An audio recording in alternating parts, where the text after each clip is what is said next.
Hi, this is Molly with Rainy Day Plans. Please enjoy this condensed mini course that I created a couple of years ago, and I've shared it previously as part of my school yoga coach Mindful Families Program. And as part of the program, there are several other sections, but this particular one is so important because it's about how we as adults can connect with kids a little bit better, despite all of the chaos that's going on around us. And I've wanted to share it with you here because I know that parents and teachers are all struggling to get kids to listen to them. So I hope that you will find something helpful in this, maybe some new information, a new way of looking at things. All of it is intended to help you create a mindful and supportive relationship with the children in your life so that both you and they can have very calm, mindful, energetic development.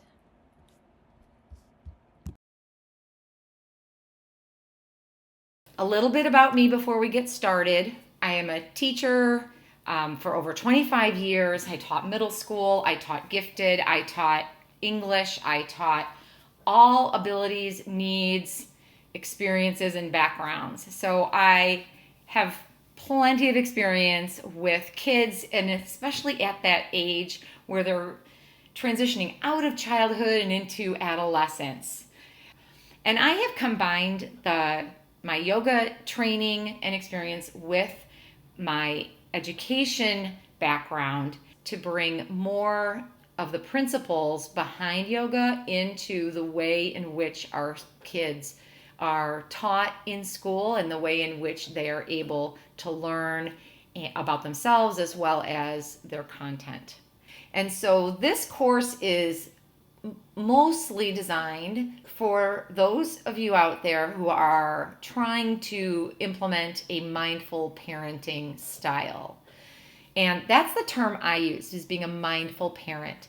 You might have also seen it under a couple of other different titles, but I know that a lot of parents these days, certainly their goal is to be a mindful parent, and they might even be feeling very secure in that. So whatever it means to you to be a mindful parent, that's fantastic. But if you're also struggling with, well, I'm not really sure, I like the idea of it, but what is it? I'm going to share with you my sort of definition of mindful parenting, and you can see how that might either align with what you already think, or maybe it'll bring something new to what you think, or maybe you're going to look at it and be like, well, I don't really connect with one of those ideas, and that's fine. So to me, mindful parenting is all about being aware of our reactions in the moment and aware of our child's reactions and needs and desires in a developmental process. And then thinking about, with awareness, how we can meet those needs, how we can address those wants. It might be fulfilling them, it might be delaying them, and how we can continue to guide our child along this path of growing up in a way that's going to lead to independence and a feeling of self-worth and the ability to problem solve, make good relationships, and take care of themselves. So that's kind of what I mean when I talk about mindful parenting, being very aware. We can have these really good intentions of being a mindful parent, but sometimes things seem to kind of get in the way of it or are the undoing of our mindful parenting. And so what I've noticed from my experience in talking with parents is that they try to do whatever would be considered mindful parenting, gentle parenting, quiet parenting, non-authoritative parenting, but it all falls apart. All their efforts seem to fall apart when they're feeling like, oh my gosh, my kids don't listen to me. They either lose their temper or they just give up.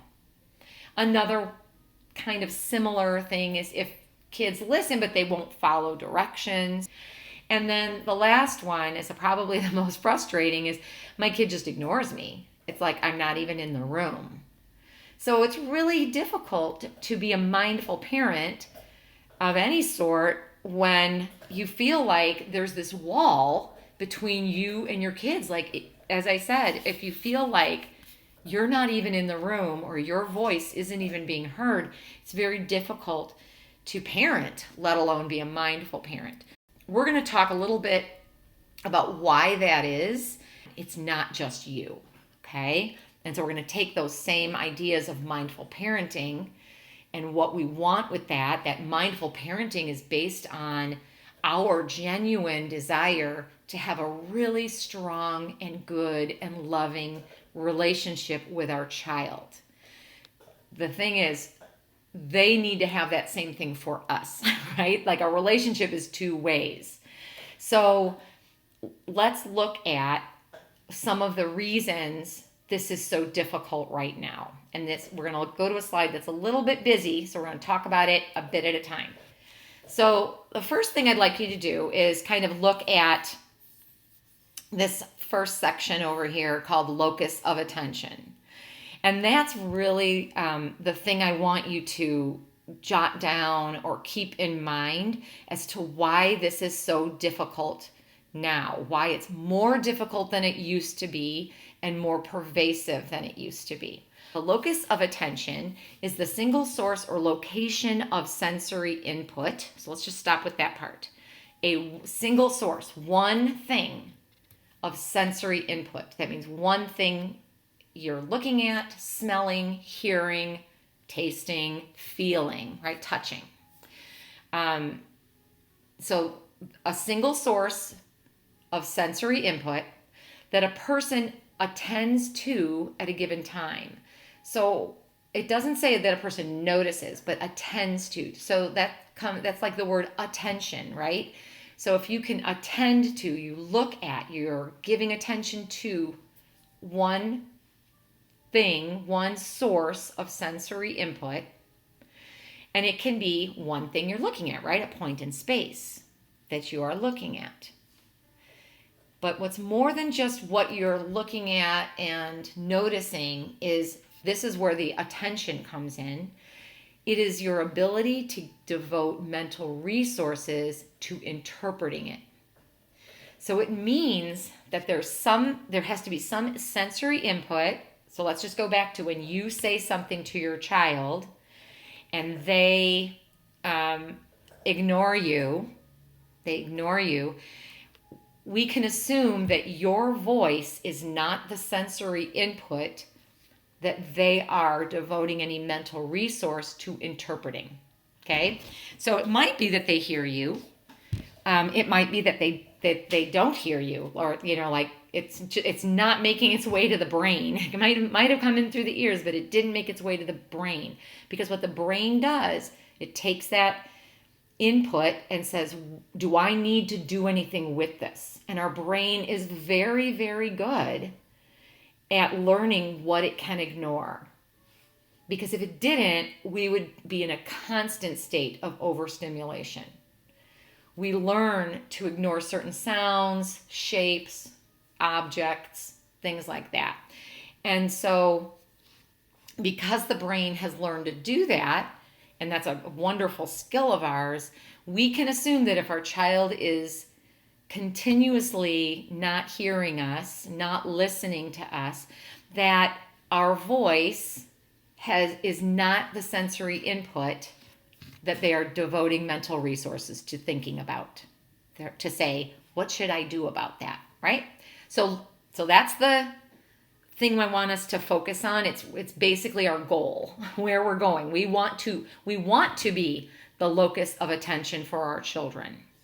So now if we kind of shift over to this little messy target thing here, we're going to look at why you're not the locus of attention, perhaps. Because you definitely were at some point in their life, likely when they were born. But now, as you can see in the middle, I have a girl who looks to me to be about middle school age, but she could easily be a 6-year-old and she could be an 18-year-old. not because of how she looks, but I just mean because of what's going on around her. By that age, for some kids, it's as early as by 3 years old. Some kids, it's by 6. Some kids make it to middle school.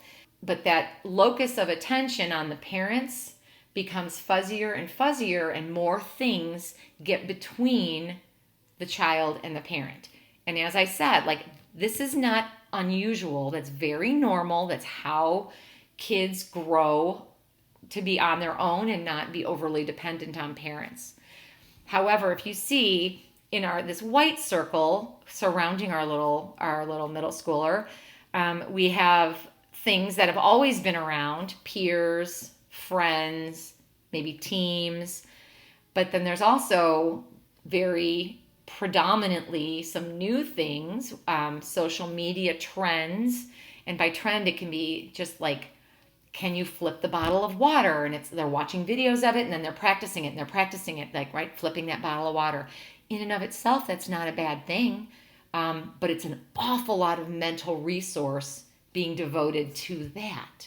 So if you notice, there's a lot in their day that's devoted to being very, very close in attention to that child. And it's possibly 24/7, isn't it?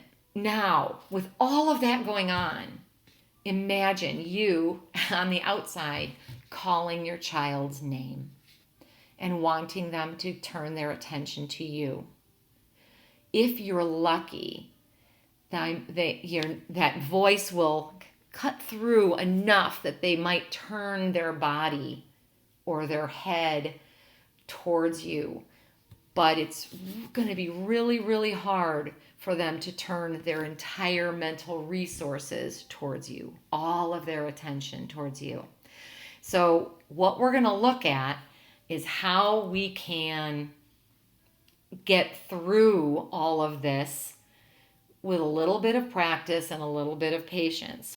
Once again, for our idea of mindful parenting, number one, if you are being a mindful parent, if you are able to tap into your awareness of yourself and what's going on, then we're going to bring into our heart a feeling of loving kindness. So this kind of comes from a meditation practice. So that feeling, we're going to pull that feeling into our heart, and hopefully that will help counteract the frustrations that we're feeling. The next thing about mindful parenting is accepting the role of a parent as a guide. And then the last one can be rather tricky, rather challenging, but when we are practicing mindful parenting, we're going to also try to remain in a state of detached persistence. So detached does not mean you don't care. It just means you're not jumping into the chaos. Right? You're not going to walk away. You're not going to say this is awful to watch, or I don't want to do this anymore, or whatever. We're going to remain detached. And the persistence means we're going to keep stepping up to the shore. We're going to keep stepping up there until whatever it is we're asking to be done or hoping to be done happens. That doesn't necessarily mean minute by minute. It can just mean I tried today and it didn't work, so I'm going to try again tomorrow. The steps we're going to go through are collect, connect, and then direct and describe. All right? First thing is to collect. So remember I said that, there's a lot between us and our child. It feels like sometimes there's a wall between us. So the first thing we're going to do is we're going to collect them. We're actually going to gather them up in a way. So if you have more than one child, it literally might be gathering all the kids up. But just picture it that way, that you're gathering. So you can do that by decreasing the distance. You move closer to them. Or like in this picture, you squat down, get lower so that you can look at them. But it's always decreasing the distance. Whatever the distance is, decrease it. After you decrease the distance, you ask for their attention. It might start with some rather negative attention, like, hey, I'm watching that, or hey, I'm almost done with that. And so then instead of diving into whatever we need, we're going to show appreciation. Like, we know we've just interrupted them, right? So we're going to say, thank you for letting me interrupt you. So why do we collect? Well, because if you can imagine, we've like, knocked a hole in the wall. And then because we've asked them to look directly at us, remember we said that it has to be sensory input that they're paying attention to. And so we want them to look at us first, because we are visual creatures. If we have all of our senses, and in particular from parent to child, and in particular face to face, looking at someone's face. But the next one, once again, instead of diving into what we want them to do, we're going to pause and take a moment to just connect with them. We want to be more important to them than all of those other things. And it's really hard right now. We're going to connect with them. We can touch them, we can hug them, we can put our hand over their hand, we can put our hand on their shoulder, their back. Then we can also, especially if touch is not comfortable for you, your child, or a student, we could just use an open gestures. And you're going to either internally, or maybe you're going to say it out loud, but have a positive belief about what's going to happen next. Or I can see that you're going to be able to help me now that I've got your attention, or we're going to be able to plan this now that I've got your attention.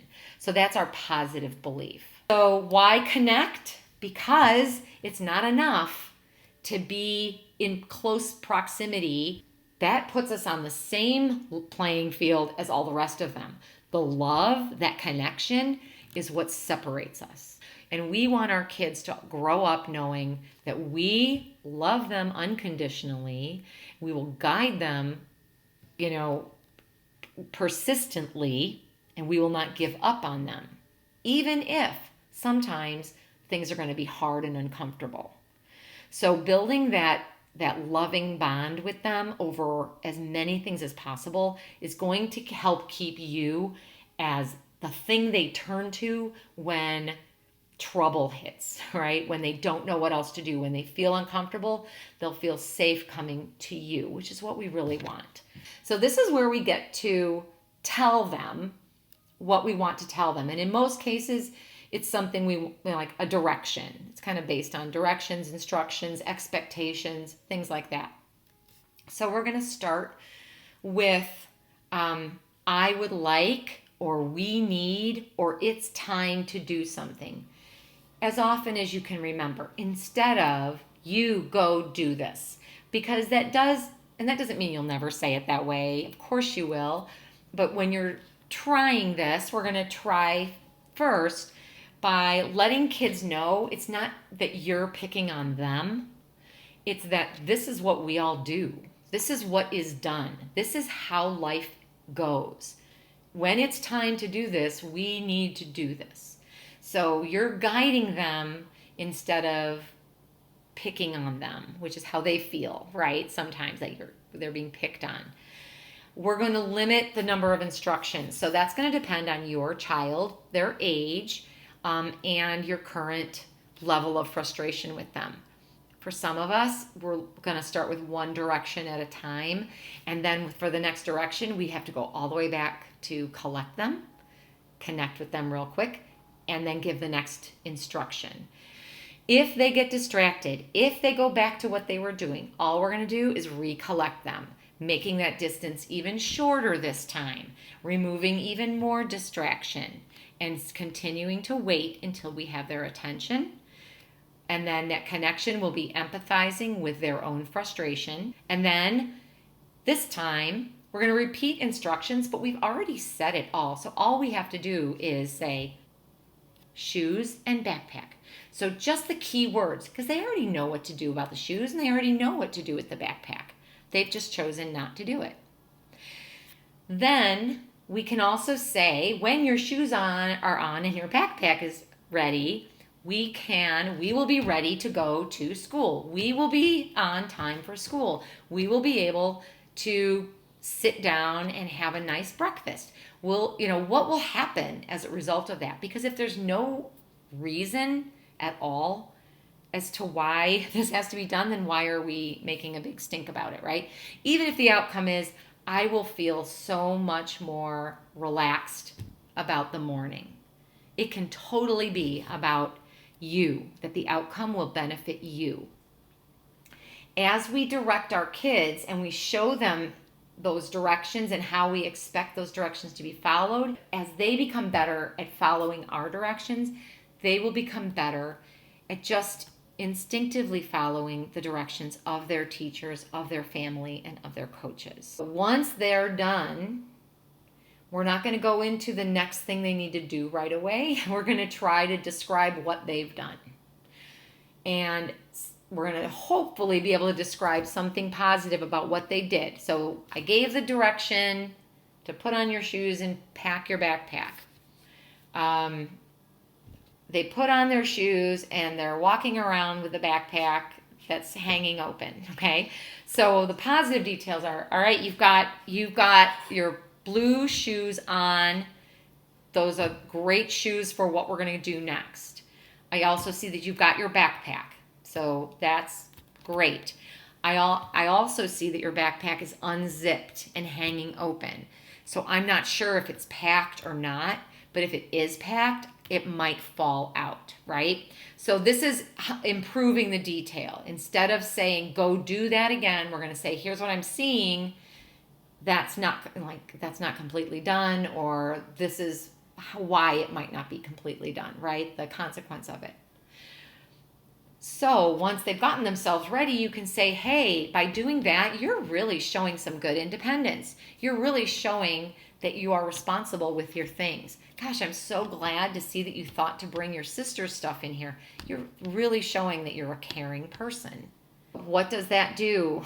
Well, obviously, we've connected. We've gotten closer to our kids. We've pushed away a lot of the other stuff that seems to be distracting them. And we've started building in their self-talk and in their own sense of identity, these qualities that will then help them combat a lot of these other negative things, right?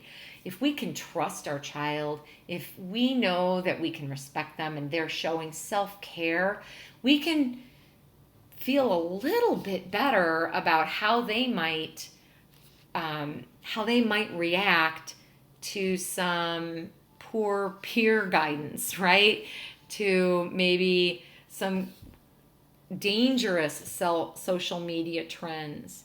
If we know that we've been helping them identify taking care of themselves as an important quality that they have, then hopefully they will also then bring that in to all of the rest of their life. So as a reminder, we're going to collect, connect, direct, and describe. And when can we do this? Well, you can do it on purpose, right? Set it up and practice it at a time that works for you. Or you can try just become aware of what we're starting to do and change it as much as you can in the moment. So obviously, anytime you need to give directions, try it. But you can also do it when it's time to say goodbye. Collect them first, right? Have them stop at the door and look at you, or get up off the chair, from the chair or from your desk or whatever you might be doing, and meet them halfway to say goodbye.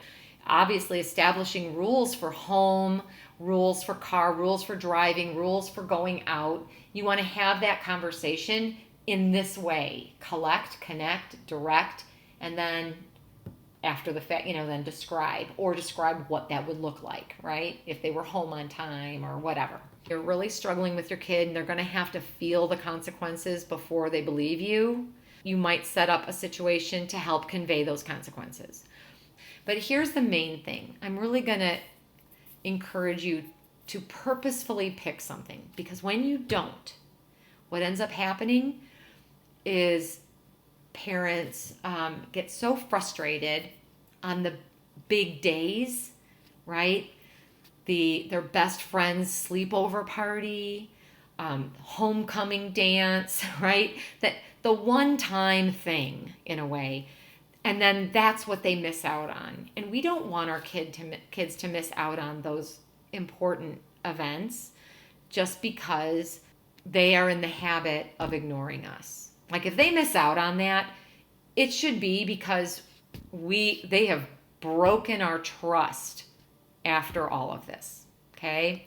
So by setting them up to fail in a way, or to practice, and following through on the things that you can easily do again tomorrow, you will build a stronger relationship, and your child will believe you and will be less likely to push you at those critical times. And it will build your relationship because your child wants to trust you. Trust is the big one. Trust has nothing to do with whether your kid likes you right now or not, whether they're mad at you or not. One of the most trusting things a kid can say to their friends about their parents is, oh my gosh, if I do that, my parents will ground me. I will be in so much trouble. This will happen, because they believe it. They know what your expectations are, and they believe you will follow through on whatever consequence, whether they're imagining it or not. They believe that, because the opposite of that is, it doesn't matter. I can do this. My parents don't care. My parents they won't care. Or worse, my parent will just blame someone else. My parents will just, yell at the teacher about it. So trust means, do they mean it? Will they follow through? Are my parents correct? Can they adapt? Do they care who I am and who I become? And can I depend on them? So you can see none of those are, and do I like my parents? Or even, do I think my parents like me? Because you will love your child always, but there may be times you don't particularly like who they are because of the choices they're making. And that's okay, because we love them so deeply and we are committed to guiding them with loving kindness and detached persistence until they can handle it on their own. I hope you enjoyed watching this mindful mini course. I would love to know if you try any of these strategies with your kids or your class. And if you'd like to go deeper, especially when it comes to school-related issues, check out an upcoming Lunch and Learn for parents starting on Thursday, August 27th. The link is in the description. Please subscribe and like. See you soon.